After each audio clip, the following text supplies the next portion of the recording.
आज तोच वृत्त नव्हे. वर्धाच्या 6 नगर परिषद पैकी 3 नगर परिषदेवर भाजपचा विजय झाला आहे, तर 2 नगर परिषदेत काँग्रेसने बाजी मारली आहे. तर देवळी येथे या एका नगर परिषदेत अपक्ष उमेदवाराला जनतेने पसंती दिली आहे.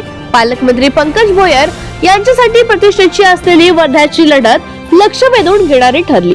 येथे काँग्रेसच्या सुधीर पांगुळ यांनी भाजपच्या निलेश किटे यांना पराभूत केले आहे. पालकमंत्री पंकज भोयर यांच्यासाठी हा धक्का मानला जातोय. तर देवडी येथे माजी खासदार रामदास तडस यांच्या पत्नी शोभा तडस पराभूत झाल्या आहे. येथे लोक वारगडीतून रिंगणात उतरलेला अपक्ष उमेदवार किरण ठाकरे यांचा विजय झाला आहे. देवडी येथे भाजपचा पराभव म्हणजे माजी खासदार रामदास तडस आणि आमदार राजेश बकाणे यांना प्रतिष्ठा राखता आली नसल्याने बोलल्या जात आहे. हिंगणघाट नगर परिषदेत मोठ्या बहुमताने भाजप उमेदवार डॉक्टर नयना तुळसकर विजय झाले आहे. त्यांनी राष्ट्रवादी काँग्रेस शरद पवार गटाच्या शुभांगी डोंगरे यांचा पराभव केलाय.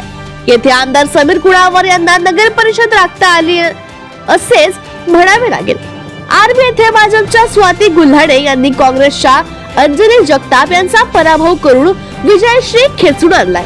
येथे काँग्रेसच्या पराभवाचे खापर खासदार अमर काळे यांच्यावर फोडल्या जाते आहे. तर भाजप आमदार सुमित वानखडे आणि दादाराव केचे यांची मेहनत कामी आली. पुलगाव येथे काँग्रेसच्या कविता सुनील ब्राह्मणकर आणि भाजपच्या ममता बडगे यांचा पराभव केलाय.